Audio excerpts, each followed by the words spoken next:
Olá pessoal, tudo bem? Bom, hoje a gente vai começar a falar sobre o modelo T. O que é o modelo T, pessoal? O modelo T é um modelo que eu utilizo para poder entender quais as variáveis de uma experiência a gente vai mensurar. Então, dentro de uma experiência, dentro das neurociências, dentro do meu tipo de trabalho que é a interface cérebro-máquina, a gente trabalha normalmente com uma experiência de consumo ou uma experiência no mercado de trabalho. Por exemplo, a gente pode analisar uma pessoa dentro do ambiente de trabalho e entender o que ajuda ela a focar, o que estressa ela, o que faz ela perder um pouco da produtividade, o que faz ela ganhar essa produtividade. Dentro do mercado convencional, né, a gente pode analisar um ponto de venda, entender a experiência do cliente naquele ponto de venda, né? Entender a experiência de um cliente ao experimentar um produto ou um serviço, e aí a gente poder entender qual que é o que ele mais gosta, qual a melhor opção para ele, analisando diretamente o cérebro dele, não é verdade? E aí vocês vão ver aí na telinha o que é o modelo T. O modelo T foi um modelo que eu desenvolvi desde o mestrado, né? Hoje eu estou terminando o doutorado, mas a gente desenvolveu ele no mestrado por conta da quantidade de projetos piloto que são necessários. Um projeto piloto é o seguinte: você desenvolve ali a tua pesquisa, sabe o problema que você quer resolver, as suas hipóteses, né, do que vai acontecer quando você desenvolver a pesquisa, desenvolver os resultados dela, e aí você vai colocar isso à prova. Só que quando você vai para a pesquisa, para o campo, né, acontecem coisas que às vezes você não colocou no planejamento, ou coisas que estavam no planejamento e você foi a campo e descobriu que elas eram um pouco diferentes daquilo que você imaginava. Isso é super comum. Por exemplo, no meu mestrado a gente fez uns 6 projetos piloto, né? Então desenhava a experiência, ia para campo, fazia um teste, e isso aqui é um pouco diferente do que a gente imaginava, e aquilo ali é um pouco diferente do que a gente imaginava. Então eu tinha que voltar para o laboratório, ajustar a experiência, voltar a campo, até porque a minha primeira experiência, por exemplo, a minha primeira análise de experiência, se não me engano, de hambúrguer, ela foi durante a pandemia, cara. Então, o que aconteceu? Não, o hambúrguer foi antes da pandemia, o café foi durante a pandemia. Então, quando a gente estava analisando o café, ainda tinha as questões de protocolo de segurança. Aí você fazia a planta baixa do local, a pessoa estava um pouco perto demais, então conseguia escutar o barulho do café sendo feito na cafeteira não, na cápsula, né, por exemplo. Então ele já sabia qual café ia ser apresentado. Então a gente teve que fazer vários testes para poder encontrar o modelo ideal e aí a gente ir definitivamente a campo, né? Então foram 6 projetos piloto, como eu falei, só para a gente poder definir como vai ser a experiência e aí sim a gente fazer a experiência oficialmente, tá? Então vou botar aí na tela para vocês verem o que é o modelo T. E a gente vai analisar dentro de uma experiência 8 conceitos, 9 se a gente falar da experiência. Olha aí na tela. A experiência basicamente, pessoal, ela é uma relação entre o estímulo e a emoção. A gente recebe um estímulo do ambiente, esse estímulo gera uma emoção, uma reação emocional, né, sentimental na gente, uma reação de humor, e a gente vai ter uma experiência. Então é sempre essa relação. A gente recebe um estímulo do ambiente, a gente reage a esse estímulo e isso vai fazendo parte dessa experiência. Quais são as outras áreas envolvidas? Quais são as áreas envolvidas, né, definitivamente? Primeira coisa é o cérebro. A gente precisa de um equipamento onde vai processar toda essa informação do ambiente. A segunda coisa é a informação do ambiente, né? A gente está no ambiente, está recebendo informações desse ambiente. A gente recebe as informações através dos nossos nervos, né? Através dos nossos sensores, ou seja, através dos nossos sentidos, né? Então a gente recebe esses estímulos através dos nossos sentidos, beleza? Esses estímulos, eles passam para o nosso cérebro, para o nosso equipamento, que vai gerar um processamento. Embora as áreas de processamento do nosso cérebro sejam iguais para todos, digamos que os programas que você coloca são diferentes. Então, para você, um estímulo pode ser bom e para mim esse mesmo estímulo pode ser ruim. Então, a gente tem os nossos processos cognitivos, que estão relacionados à interpretação e ao processamento dessa informação internamente, dentro do cérebro.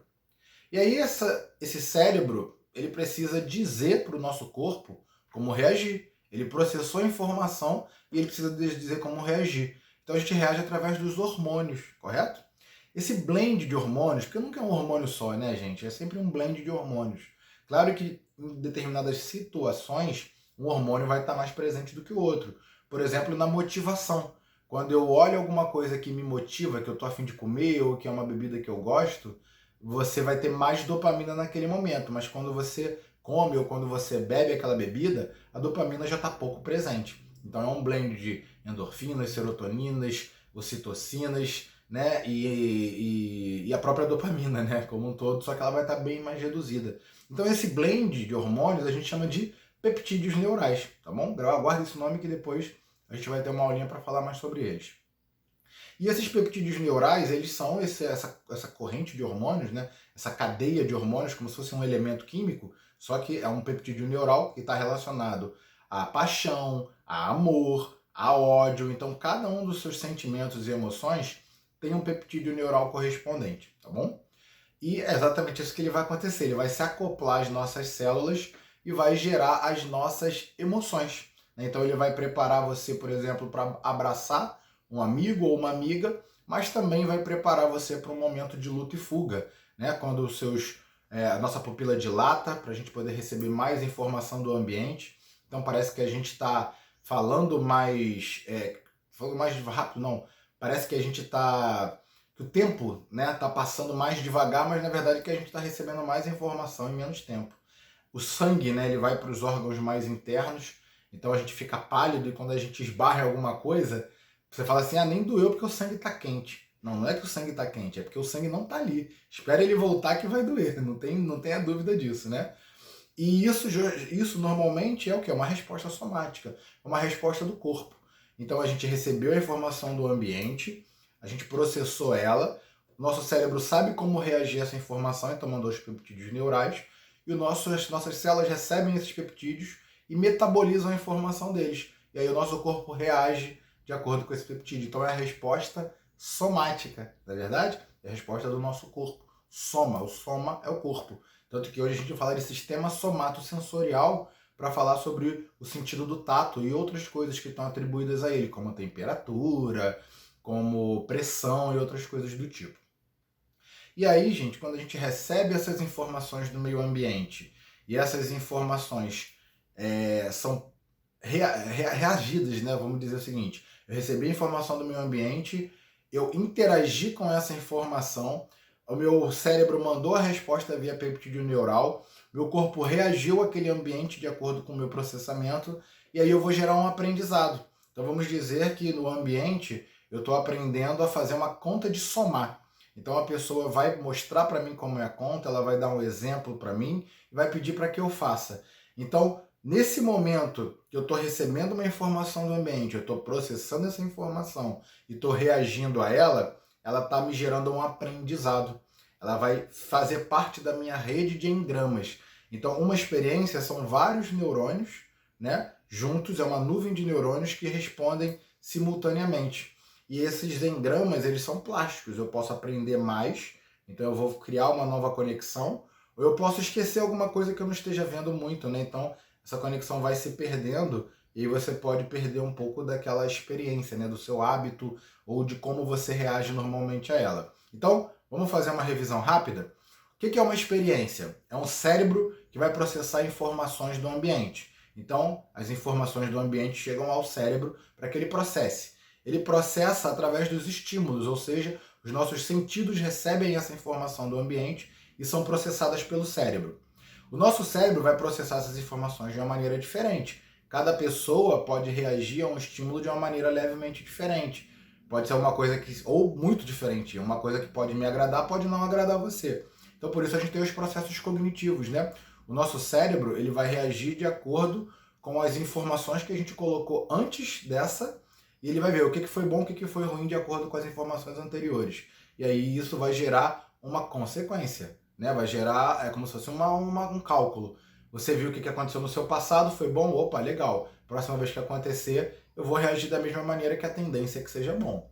Opa, aconteceu alguma coisa no meu passado que foi ruim. Então, ou da próxima vez que eu tiver aquele estímulo, eu vou sair de perto, né? Vou fugir, ou então eu vou reagir de uma maneira diferente. Afinal de contas, da outra vez, não deu certo, certo? Então, os processos cognitivos servem para isso, para que a gente entenda o que é bom, o que é ruim, para a gente reagir. E aí o nosso cérebro tem que fazer com que o nosso corpo reaja, né? E isso é através dos hormônios, dessa cadeia de hormônios que vem como peptídeos neurais. E quando a gente metaboliza esses peptídeos neurais, a gente tem as nossas reações emocionais. A emoção, ela está sendo, a gente está reagindo a ela no nosso corpo. E aí, essa reação é basicamente o quê? É uma resposta somática, é uma resposta do corpo, beleza? E esse conjunto entre você receber uma informação, processar e reagir, ele vai ser considerado um aprendizado. Você vai ter um aprendizado, mesmo que seja alguma coisa que você vai esquecer logo ali, ou alguma coisa que você não vai esquecer nunca mais na sua vida, não é verdade? E o conjunto desses aprendizados que a gente tem vai ser o resultado dessa experiência. Seja ela eu trabalhar um dia num local que eu não goste, trabalhar num lugar que eu goste, ir dentro de uma loja que eu ache muito bacana, ir numa loja que eu não goste, ir para uma experiência num show que eu acho irado, ou ir numa experiência numa exposição que eu não goste tanto. Então, todas as experiências que a gente passar pela vida, a gente vai gerar uma conotação emocional para ela que vai facilitar ou dificultar o aprendizado e a gente rememorar ela quando for necessário. Gostou do conteúdo de hoje? Deixa um comentário aqui, se você quiser, e pede assim, ó, quero a apostila. A gente vai mandar uma apostila de pelo menos 10 páginas explicando com muitos detalhes tudo o que eu falei hoje. Mas não se preocupa não, que a gente vai ter aulas sobre cada uma dessas etapas futuramente. Então, deixa o seu comentário, deixa o seu like, se inscreva no canal e eu te vejo aí na próxima. Tchau, tchau!